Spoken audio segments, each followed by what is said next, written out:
Hello, good morning, जोहार। मैं राजू और आप देख रहे हैं 24 झारखंड न्यूज। चलिए जानते हैं झारखंड की आज की 25 मुख्य बड़ी खबरों को।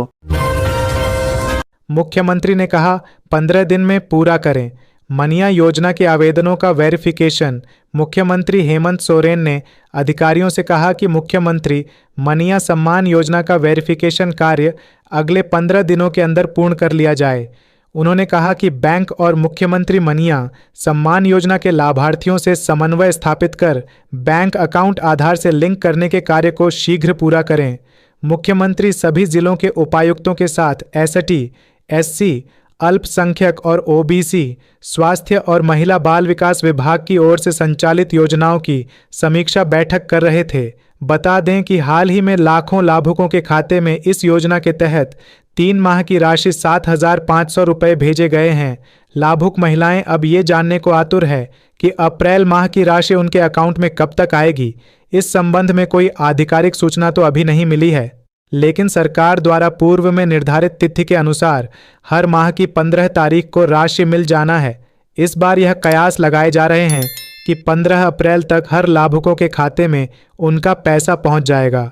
दूसरी तरफ कई लाभुक ऐसे भी हैं जिनका डाटा मिसमैच होने के कारण उनके खाते में 3 माह की बकाया राशि नहीं पहुंच सकी है। हजारीबाग में आकाशीय बिजली ने मचाई तबाही, चपेट में आने से 4 लोगों की मौत। हजारीबाग जिले में हो बारिश के दौरान वज्रपात में 4 लोगों की मौत हो गई। इनमें एक की मौत चुराचू प्रखंड में हुई। वहीं पद्मा प्रखंड के पद्मा में 3 लोगों की मौत हो गई। पद्मा में हुए हादसे को लेकर मृतकों के परिजन सुधीर कुमार ने बताया कि परिवार ने 4 पहिया वाहन खरीदा था। परिवार के लोग भद्रकाली मंदिर जाकर पूजा अर्चना करने गए थे। शुक्रवार को उन्हें पूजा अर्चना करने रजरप्पा स्थित छिन्नमस्तिका मंदिर जाना था। इसके लिए परिवार बलि के लिए बकरा खरीदने गया था। इसी दौरान तीनों लोग वज्रपात की चपेट में आ गए, जिससे उनकी मौके पर ही मौत हो गई। घटना के बाद परिजनों ने तीनों को पहले हजारीबाग के एक निजी अस्पताल में लाया, जहां डॉक्टरों ने उन्हें मृत घोषित कर दिया। डॉक्टर शक्ति तिवारी ने उनकी मौत की पुष्टि करते हुए बताया कि शवों को पोस्टमार्टम के लिए हजारीबाग शेख भिखारी मेडिकल कॉलेज अस्पताल भेज दिया गया है। घटना के बाद पूरे गांव में मातम का माहौल है। परिजनों का रो रो कर बुरा हाल है। बाबूलाल मरांडी ने दिवंगत प्रेम महतो के परिवार से की मुलाकात, लाठीचार्ज में गई थी जान। नेता प्रतिपक्ष बाबूलाल मरांडी ने गुरुवार को दिवंगत प्रेम महतो के परिवार से मुलाकात की है। बाबूलाल मरांडी ने सोशल मीडिया एक्स पर लिखा कि विगत दिनों में बोकारो में विस्थापित अप्रेंटिस संघ के सदस्यों पर हुए लाठीचार्ज के दौरान नावड़ीह प्रखंड के धावाटांडा गांव निवासी प्रेम कुमार महतो की दुखद मृत्यु हो गई थी। आज उनके आवास पर जाकर शोक संतप्त परिजनों से मुलाकात कर अपनी संवेदना प्रकट की और घटना की विस्तृत जानकारी ली। बता दें कि कुछ दिन पहले बीएसएल के बाहर विस्थापित अप्रेंटिस संघ के सदस्यों द्वारा प्रदर्शन किया जा रहा था। उसी दौरान ही पुलिस द्वारा लाठीचार्ज में प्रेम कुमार महतो की मौत हो गई थी। ड्रीम 11 में टीम बनाकर पलामू के युवक ने जीते 3 करोड़ मात्र 49 रुपये लगाकर हासिल की जीत। ड्रीम 11 में टीम बनाकर लोग करोड़ों रुपए जीत रहे हैं। इसी बीच पलामू जिले के रवि मेहता ने भी 3 करोड़ जीत लिए हैं। रवि मेहता एक मजदूर का बेटा है। रवि ने ड्रीम 11 में मात्र 49 रुपये लगाकर 3 करोड़ जीते हैं। रवि मेहता गांव में ही एक छोटा सा किराना दुकान चलाते हैं। वह 8 सालों से ड्रीम 11 में टीम बनाकर किस्मत को आजमा रहे थे। आखिरकार इस बार किस्मत ने उनका साथ दिया। रवि मेहता पलामू जिले के मेदिनी नगर के सदर प्रखंड के कौड़िया के तेलिया बांध के रहने वाले हैं। उन्होंने गुजरात और राजस्थान रॉयल में टीम बनाकर 3 करोड़ रुपए जीतकर सबको चौंका दिया।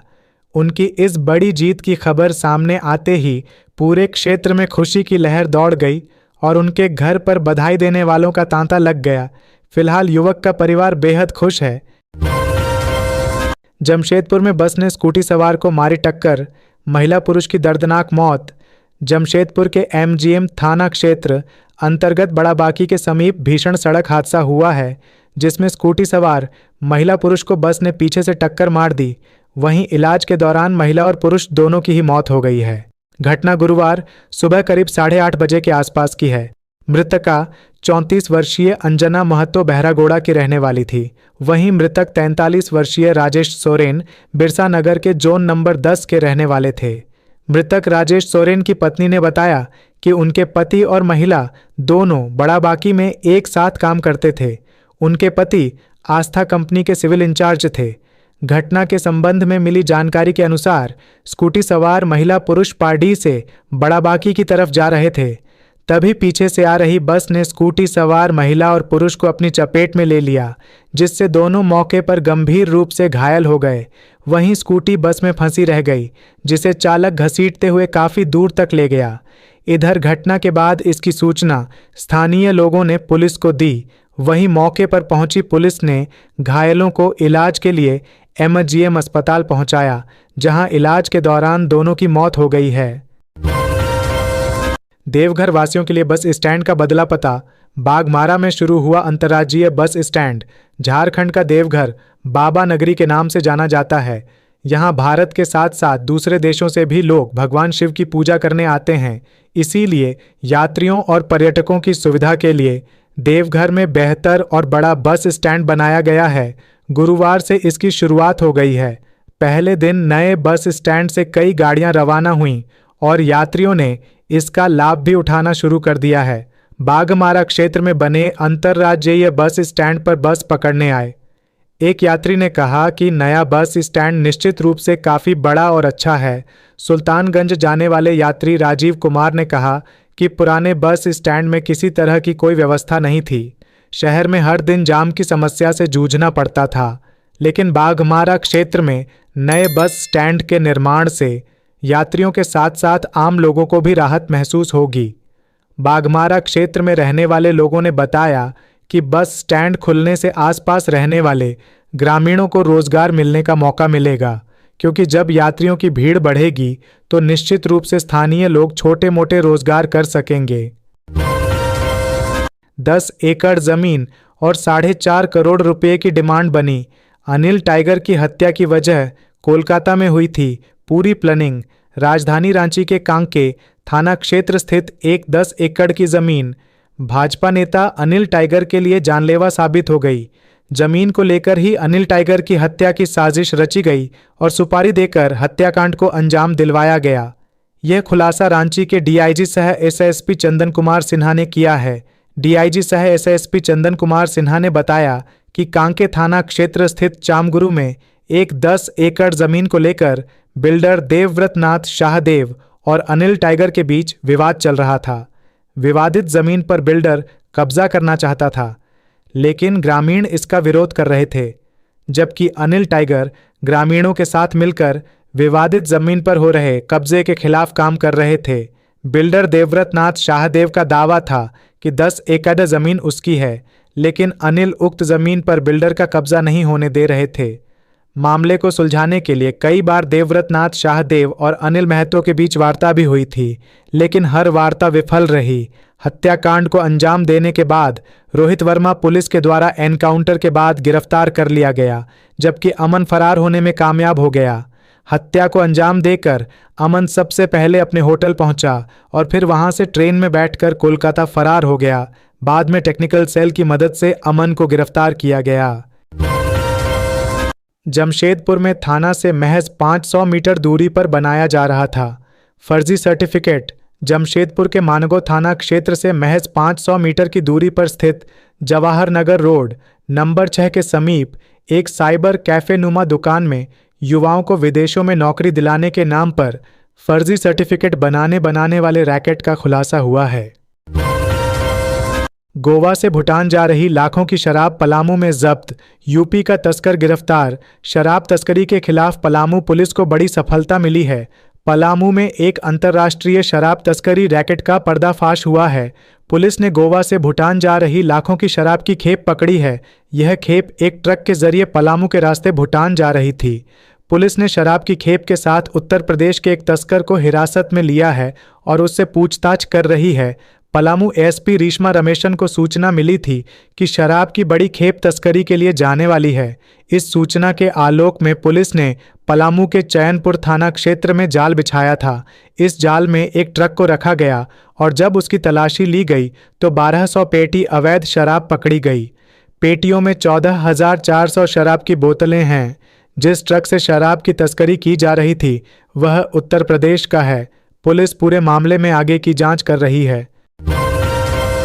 हत्या या हादसा, रांची में गड्ढे से मिला एक साथ 2 युवकों का शव, मौके से हथियार भी बरामद। रांची जिले के टाटी सिलवे थाना क्षेत्र में एक गड्ढे से 2 युवकों का शव बरामद किया गया है। सडेज के निर्माण के लिए बनाए गए गड्ढे से दोनों युवकों का शव बरामद किया गया है। मामला हत्या का है या हादसे का, फिलहाल अभी तक स्पष्ट नहीं हो पाया है। दोनों ही बिंदुओं पर जांच की जा रही है। मामला संदेहास्पद मौत का इसलिए भी है क्योंकि मौके से एक हथियार भी बरामद किया गया है। दोनों मृतक झारखंड के गुमला जिले के रहने वाले हैं। मामला संदेहास्पद मौत का इसलिए भी है क्योंकि मौके से एक हथियार भी बरामद किया गया है। पुलिस को सूचना मिली कि सड़क निर्माण के लिए बनाए गए एक गड्ढे में बाइक सहित 2 युवक मृत पड़े हुए हैं। जानकारी मिलने के बाद पुलिस की टीम मौके पर पहुंची और दोनों मृतकों को गड्ढे से बाहर निकाला गया। इसी दौरान एक मृतक के पास से एक रिवॉल्वर बरामद किया गया। झारखंड शिक्षक नियुक्ति नियमावली में होगा बदलाव, अब टीचर की बहाली के लिए ली जाएगी एक परीक्षा। नई शिक्षा नीति के अनुरूप झारखंड में हाई स्कूल और +2 विद्यालय शिक्षक नियुक्ति नियमावली में बदलाव होगा। स्कूली शिक्षा एवं साक्षरता विभाग ने नियमावली में बदलाव का प्रस्ताव तैयार किया है। इसके तहत हाई स्कूल और +2 स्कूल में शिक्षकों का अब एक राज्य स्तरीय कैडर होगा। नियुक्ति के लिए एक परीक्षा ली जाएगी। नई शिक्षा नीति में 9वीं से 12वीं तक की पढ़ाई को एक साथ रखा गया है। नई राष्ट्रीय शिक्षा नीति में 10+2 की जगह प्रारंभिक शिक्षा के लिए 5 वर्ष, तीसरी से 5वीं तक के लिए 3 वर्ष, छठी से 8वीं तक के लिए 3 वर्ष और अंत में 9वीं से 12वीं तक के लिए 4 वर्ष निर्धारित किए गए हैं। अब 10+2 की जगह नई शिक्षा नीति में 5-3-3-4 की संरचना तय की गई है। ऐसे में अब कक्षा 9वीं से 12वीं तक के लिए एक शिक्षक की ही नियुक्ति होगी। राज्य में वर्तमान में हाई स्कूल और +2 विद्यालय के लिए अलग अलग शिक्षकों की नियुक्ति होती आ रही थी। राज्य में हाई स्कूल में स्नातक प्रशिक्षित व +2 विद्यालय में स्नातकोत्तर प्रशिक्षित शिक्षकों की नियुक्ति होती थी। अब हाई स्कूल व +2 विद्यालय के लिए एक साथ स्नातकोत्तर प्रशिक्षित शिक्षक की नियुक्ति होगी। नई शिक्षा नीति के तहत कक्षा 9वीं से 12वीं तक पढ़ाई एक साथ होने की स्थिति में आने वाले वर्षों में राज्य के हाई स्कूल को +2 विद्यालय में अपग्रेड किया जाएगा। राज्य में कुल 810 +2 विद्यालय हैं। इनमें 59 एकीकृत बिहार के समय के हैं, जबकि शेष विद्यालय को राज्य गठन के बाद हाई स्कूल से +2 में अपग्रेड किया गया है। 810 +2 विद्यालयों में से 510 में शिक्षकों के पद सृजित हैं। हाई स्कूल व +2 विद्यालय में अब माध्यमिक आचार्य का पद सृजित होगा। शिक्षकों के वेतन का निर्धारण भी नए सिरे से होगा। मंत्री संजय यादव ने समाप्त कराया अडानी के खिलाफ आंदोलन, भूख हड़ताल कर रहे ग्रामीणों की समस्या का किया समाधान। घोडा में अडानी पावर लिमिटेड के खिलाफ जारी ग्रामीणों का आंदोलन बुधवार को झारखंड सरकार के हस्तक्षेप के बाद समाप्त हो गया। राज्य के उद्योग मंत्री और स्थानीय विधायक संजय प्रसाद यादव स्वयं भूख हड़ताल पर बैठे रैयतों से मिलने पहुंचे और मौके पर ही उनकी समस्याओं का समाधान किया। मंत्री यादव ने बताया कि ग्रामीणों की मांगों को कंपनी अधिकारियों के समक्ष रखा गया और सकारात्मक बातचीत के बाद सभी मुख्य मुद्दों का समाधान कर दिया गया। इसके बाद आंदोलनकारी रैयतों ने अपनी भूख हड़ताल समाप्त की।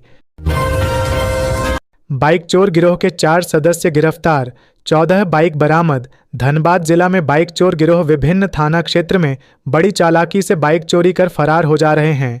बाइक मालिक का जरा ध्यान हटते ही गिरोह के लोग बाइक गायब कर देते हैं, जो पुलिस के लिए चुनौती बनी हुई थी। तोपचांची पुलिस 4 अप्रैल को वाहन जांच के लिए NH 99 पर तैनात थी। जांच के दौरान गिरोह के 4 सदस्य पुलिस के हत्थे चारक गया। इन लोगों ने पुलिस को बताया कि वे बाइक चोरी करके उन्हें कम दामों पर बेच देते थे। पुलिस ने इस गिरोह का खुलासा करते हुए 4 लोगों को गिरफ्तार कर जेल भेज दिया है। गिरफ्तार लोगों के पास से 5 बाइक भी बरामद की गई है। इसके बाद पुलिस ने न्यायालय से चारों आरोपी को रिमांड पर लेकर दोबारा सख्ती से पूछताछ की तो 9 और बाइक बरवा अड्डा और तेतुलमारी थाना क्षेत्र से जब्त की गई। चुनाव प्रक्रिया को सुगम बनाने में जुटा आयोग। सीईसी के नेतृत्व में 3 दिवसीय दौरे पर झारखंड आएगी टीम। चुनाव प्रक्रिया को सुगम बनाने के उद्देश्य से मुख्य चुनाव आयुक्त ज्ञानेश कुमार 3 दिवसीय झारखंड दौरे पर 11 अप्रैल को आ रहे हैं। झारखंड दौरे के क्रम में पहले दिन भारत निर्वाचन आयोग की टीम राज्य के आला अधिकारियों के साथ बैठक करने वाले हैं। रांची में देर शाम होने वाली इस बैठक में मुख्य सचिव अलका तिवारी, गृह सचिव वंदना दादेल, डीजीपी अनुराग गुप्ता आदि अधिकारी मौजूद रहेंगे। झारखंड मुख्य निर्वाचन पदाधिकारी के रवि कुमार ने जानकारी देते हुए कहा कि पिछले विधानसभा और लोकसभा चुनाव में मतदान के दौरान वॉलंटियर्स के द्वारा किए गए कार्य और उनके अनुभव से मुख्य चुनाव आयुक्त परिचित होंगे। रजरप्पा में आयोजित इस बैठक में स्थानीय वॉलंटियर मौजूद रहेंगे और चुनाव आयोग के अधिकारी बातचीत भी करेंगे। यह बैठक 12 अप्रैल को दोपहर 1 बजे के करीब होगी। 3 दिवसीय दौरा के बाद चुनाव आयोग की टीम 13 अप्रैल को शाम दिल्ली रवाना होंगे। गौरतलब है कि पिछले विधानसभा और लोकसभा चुनाव राज्य में शांतिपूर्ण तरीके से संपन्न हुआ था, जिस वजह से झारखंड की प्रशासनिक कार्य की सराहना चुनाव आयोग पहले भी कर चुकी है। साथ ही सम्मान स्वरूप राज्य के मुख्य निर्वाचन पदाधिकारी को प्रशस्ति पत्र राष्ट्रीय मतदाता दिवस के मौके पर दिया गया था। सहारा इंडिया के अधिकारियों के खिलाफ कोर्ट से वारंट जारी कराएगी। झारखंड पुलिस सहारा इंडिया के अधिकारियों के खिलाफ कोर्ट से वारंट जारी कराएगी। जानकारी के मुताबिक डीजीपी अनुराग गुप्ता ने पुलिस मुख्यालय रांची में सोमवार को सहारा इंडिया के अधिकारियों के खिलाफ सीआईडी में दर्ज मामले की रिव्यू मीटिंग करते हुए यह निर्णय लिया है। सहारा इंडिया में झारखंड से 30,000 से अधिक निवेशकों ने 40,000 करोड़ रुपए का निवेश किया है। दूसरी तरफ झारखंड में निवेशकों का पैसा कहां-कहां निवेश किया गया है, इसकी जांच के लिए जांच आयोग का गठन किया जाएगा। झारखंड सरकार ने इसकी मंजूरी दे दी है। सहारा इंडिया के खिलाफ विश्व भारतीय जनसेवा संस्थान द्वारा केस दर्ज कराया गया है। इसमें सुब्रत राय की पत्नी सपना राय, निदेशक सह डिप्टी डायरेक्टर ओम प्रकाश उर्फ ओपी श्रीवास्तव, झारखंड से सोसाइटी निदेशक नीरज कुमार पाल, निदेशक सह रांची के जोनल हेड संजीव कुमार सहित अन्य को मुख्य अभियुक्त बनाया गया है। इसमें नीरज कुमार पाल व संजीव कुमार की अग्रिम जमानत याचिका झारखंड की निचली अदालत ने रद्द कर दी है। धनबाद में सेक्सटॉर्शन का धंधा, पुलिस ने किया गिरोह का खुलासा। ऑनलाइन अश्लील चैट के साथ साथ न्यूड वीडियो बनाकर सेक्सटॉर्शन के माध्यम से ठगी करने वाले गिरोह का खुलासा पुलिस ने किया है। पुलिस ने कार्रवाई करते हुए महिला समेत 4 लोगों को शिकंजे में लिया है। 3 महिलाएं समेत एक पुरुष मनीष कुमार उर्फ मोंटी भैया को साइबर पुलिस ने गिरफ्तार करने में सफलता हासिल की है। गिरफ्तार अपराधियों के पास से 14 मोबाइल और 18 सिम कार्ड पुलिस ने बरामद किया है। नेशनल पोर्टल पर इनके खिलाफ पंजाब में एक 40,000 रुपए की ठगी करने का मामला भी दर्ज है। साइबर पुलिस ने अपराधियों की गिरफ्तारी बैंक मोदडा थाना क्षेत्र के राजेंद्र मार्केट से की है। मीडिया को जानकारी देते हुए साइबर डीएसपी संजीव कुमार ने बताया कि एसएसपी एचपी जनार्दनन के निर्देश पर बैंक मोडीएच राजेंद्र मार्केट स्थित एक मकान में छापामारी की गई, जहां से गिरोह के मास्टरमाइंड मनीष समेत 3 महिलाओं को साइबर ठगी करते हुए रंगे हाथों पकड़ा गया। पूछताछ में सामने आया कि सरगना द्वारा कॉल सेंटर चलाया जा रहा था, जिसमें लोगों को अश्लील चैट और सेक्स वीडियो बनाकर ग्राहकों का भयादोहन कर ठगी करते थे। राशन कार्ड के इन गलतियों की वजह से भी नहीं मिल पा रहा है। मनिया योजना का पैसा जल्द करा लें। ठीक, झारखंड में मनिया सम्मान योजना के लाभुकों का सत्यापन जारी है। इस दौरान कई लाभुक ऐसे मिले जिनके राशन कार्ड से उनके द्वारा आवेदन में भरी गई जानकारी से मैच नहीं करता है। डाटा मिसमैच के चलते तकरीबन 2 लाख से अधिक महिलाओं की राशि होल्ड रख दी गई है, यानी उन्हें फिलहाल 3 माह की बकाया राशि नहीं मिल पाएगी। उन्हें अपने पैसे पाने के लिए कागजात सुधारने का निर्देश दिया गया है। आज हम आपको ऐसी कुछ गलतियों से रूबरू सामान्य करवाएंगे जो अक्सर लोग मनिया योजना का आवेदन करते समय कर रहे हैं। चलिए जानते हैं राशन कार्ड में किन गलतियों की वजह से रिजेक्ट हो जा रहा आवेदन। पहला, मनिया योजना में आवेदन करते वक्त यह ज़रूर चेक कर लें कि आपका नाम राशन कार्ड और आधार कार्ड में सेम हो। आप अपना वही नाम आवेदन में भरें जो इन दोनों दस्तावेज में हो। इसके अलावा मनिया योजना के लिए आवेदन करते वक्त भी यह सुनिश्चित करें कि आपका राशन कार्ड का केवाईसी पूर्ण हो चुका हो। बिना केवाईसी के आपको पैसा नहीं मिल सकेगा। दूसरा, राशन कार्ड का नंबर ठीक से भरें। नंबर भरते समय किसी भी अंक का ओवर राइटिंग न हो, यह सुनिश्चित कर लें, नहीं तो आपको पैसा नहीं मिलेगा। यह भी सुनिश्चित कर लें कि आपका आधार कार्ड का राशन कार्ड और बैंक खाते से लिंक हो। मनिया सम्मान योजना के लाभुकों के आवेदन का सत्यापन जारी है। जिनके आवेदन का सत्यापन हो चुका है उनके खाते में यह राशि पहुंच चुकी है। जिला प्रशासन ने साफ तौर पर कहा है कि सत्यापन के दौरान अगर किसी प्रकार की गलती पाई जाती है तो आपका नाम लाभुक के लिस्ट से हटा दिया जाएगा। अवैध प्रमाण पत्र पर बहाल करीब 800 पारा शिक्षकों को हटाने की कार्रवाई नहीं, विभाग नाराज। झारखंड के पारा शिक्षकों के शैक्षणिक व प्रशैक्षणिक प्रमाण पत्र की मान्यता नहीं होने के बाद भी कार्रवाई नहीं हो पा रही है। उत्तर प्रदेश के कई संस्थानों की डिग्री की मान्यता नहीं है, बावजूद इसके उन संस्थानों के प्रमाण पत्रों पर राज्य में करीब 800 पारा शिक्षक कार्यरत हैं। स्कूली शिक्षा व साक्षरता विभाग ने ऐसे पारा शिक्षकों को सेवा से हटाने और कार्रवाई का निर्देश दिया था, लेकिन किसी भी जिले से इसकी रिपोर्ट नहीं आई है। इस पर शिक्षा विभाग ने नाराजगी जताई है। शिक्षा विभाग ने 12 अप्रैल तक की टाइमलाइन दी है और कार्रवाई की रिपोर्ट मांगी है।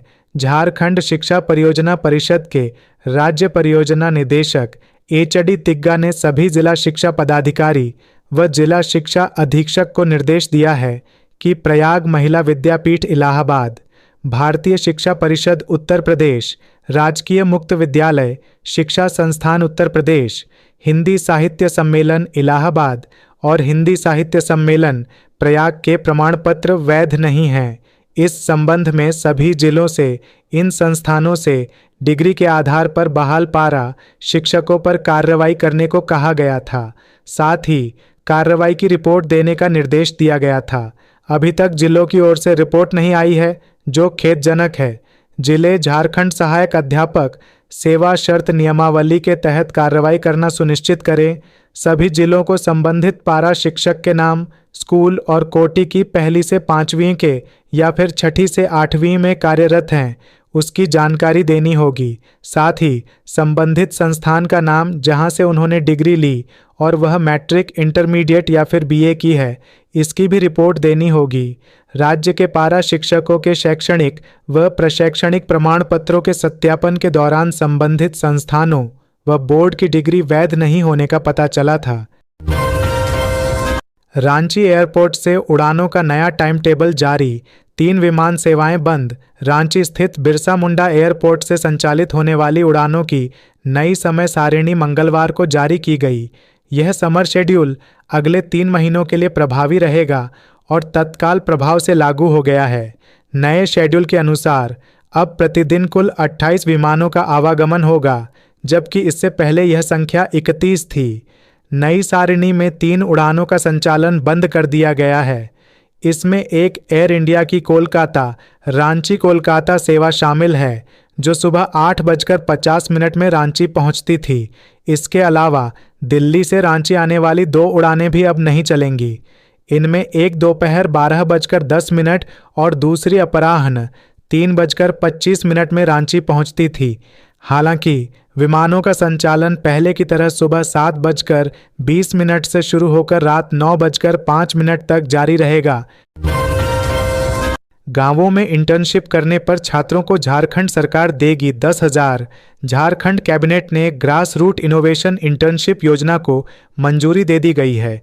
इसका उद्देश्य झारखंड के ग्रामीण इलाकों और आदिवासी झारखंडी परंपरा से छात्रों को अवगत कराना है। इसके लिए प्रस्ताव तैयार किया गया था और अब इसे कैबिनेट ने मंजूरी दे दी है। बता दें कि झारखंड के निजी और सरकारी विश्वविद्यालयों और कॉलेजों के छात्रों को अनिवार्य रूप से इंटर्नशिप कराई जाएगी। यह इंटर्नशिप 8 सप्ताह की होगी, जिसमें सरकार 2 महीने के लिए बच्चों को 10,000 देगी। इसमें हर माह मेंटर को 10,000 यानी 8 सप्ताह के लिए 20,000 का भुगतान करेगी, जो 2 किस्तों में होगा। प्रस्ताव मंजूर होने के बाद झारखंड की 4,445 पंचायतों में इस योजना की शुरुआत की जाएगी, जिसमें झारखंड के 17,380 छात्रों का चयन किया जाएगा। झारखंड में स्थानीय ज़रूरतों और विधाओं को जानने के लिए यह मील का पत्थर साबित होगा। झारखंड के ग्रामीण इलाकों में बहुत कुछ ऐसा है जिसे अब तक पहचान नहीं मिल पाई है, चाहे कला संस्कृति की बात करें या संगीत या जीवन शैली की। इस तरह की मैपिंग के बाद एक अलग तरह की पहचान मिलेगी। इस योजना के जरिए पंचायत स्तर पर लोगों को जो समस्याएं आ रही हैं, वहाँ क्या ज़रूरतें हैं और उस क्षेत्र की क्या खासियत है, छात्र ज़मीनी स्तर पर पहुंचकर इसकी जानकारी लेंगे। अब झारखंड में आदिवासी परंपरा के साथ साथ लोक कलाओं को भी बढ़ावा मिलेगा। त्योहारों में बिजली बंद करने के मामले में राज्य सरकार को एसओपी प्रस्तुत करने का निर्देश झारखंड हाईकोर्ट ने सरहुल पर्व के दिन 1 अप्रैल को 10 से 11 घंटे बिजली आपूर्ति बंद करने के मामले में स्वतः संज्ञान से दर्ज जनहित याचिका पर सुनवाई की। Chief justice MS Ramchandra Rao व जस्टिस दीपक रोशन की खंडपीठ ने मामले की सुनवाई के दौरान राज्य सरकार का पक्ष सुना।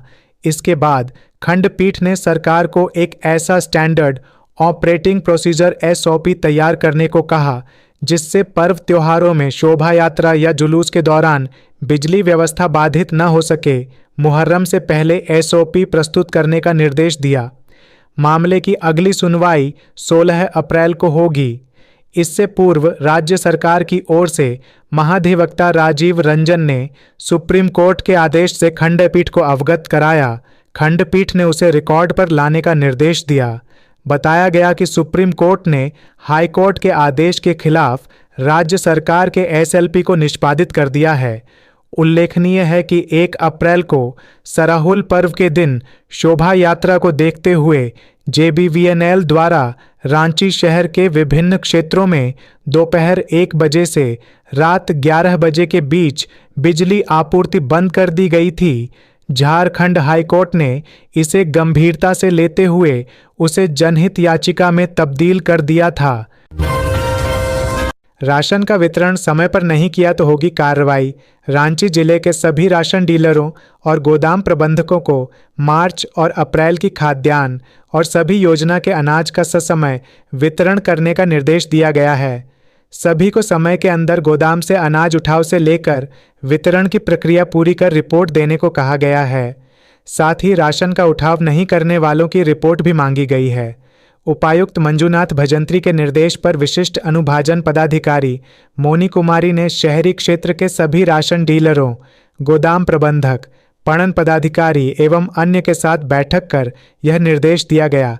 मोनी कुमारी ने बताया कि झारखंड राज्य खाद्य सुरक्षा योजना के मार्च 2025 के खाद्यान्न उठाव, परिवहन एवं वितरण तथा राष्ट्रीय खाद्य सुरक्षा अधिनियम अंतर्गत मार्च 2025 एवं अप्रैल 2025 में खाद्यान्न उठाव, परिवहन एवं वितरण समय से पूरा करें।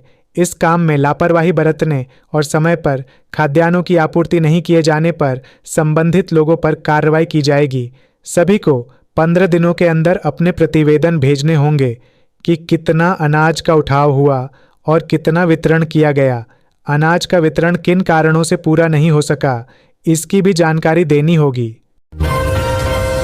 सीएम हेमंत सोरेन के प्रस्तावित विदेश दौरे पर सियासत तेज। बीजेपी ने कसा तंज, पहले औद्योगिक माहौल बनाने की दी सलाह। राज्य में निवेश को बढ़ावा देने के उद्देश्य से मुख्यमंत्री हेमंत सोरेन के नेतृत्व में राज्य सरकार का एक उच्च स्तरीय प्रतिनिधिमंडल स्पेन और स्वीडन के दौरे पर जा रहा है। 19 से 27 अप्रैल तक प्रस्तावित इस दौरे से सरकार काफ़ी उम्मीदें रख रही है। हालांकि मुख्यमंत्री का दौरा विदेश मंत्रालय से हरी झंडी मिलने के बाद ही संभव हो सकेगा। इन सब के बीच सरकार के शीर्ष अधिकारियों के विदेश दौरे पर सियासत जारी है। विदेश दौरे को कैबिनेट की मंजूरी मिलने के बाद जहां विपक्ष ने हमला तेज कर दिया है, वहीं सत्ताधारी दल जामुमो ने इसे सरकार का ऐतिहासिक कदम बताया है। मीडिया कर्मियों के सवालों का जवाब देते हुए जामुमो महासचिव विनोद पांडेय ने कहा है कि सरकार जनता की आकांक्षाओं को पूरा करने के लिए लगातार प्रयास कर रही है। इसी के तहत निवेशकों को आकर्षित करने के लिए पिछले दिनों मुख्यमंत्री खुद पश्चिम बंगाल गए थे। अब विदेश दौरे का कार्यक्रम तय हुआ है। निश्चित तौर पर सरकार की सोच से प्रभावित होकर विदेशी निवेशक यहां आएंगे। गौरतलब है कि विदेश दौरे पर जाने वालों में मुख्य सचिव समेत राज्य सरकार के विभिन्न विभागों के 20 अधिकारी शामिल हैं। तो ये थी आज की झारखंड की टॉप बड़ी खबरें। इसी तरह झारखंड की हर छोटी सी बड़ी खबर देखने के लिए आप हमारे चैनल 24 झारखंड न्यूज को सब्सक्राइब करके बेल आइकन प्रेस कर ले, जिससे झारखंड की हर छोटी सी बड़ी खबर की अपडेट आप तक पहुंचता रहे। तो आज के लिए बस इतना ही। हमें दीजिए इजाजत, फिर मिलते हैं नेक्स्ट न्यूज में।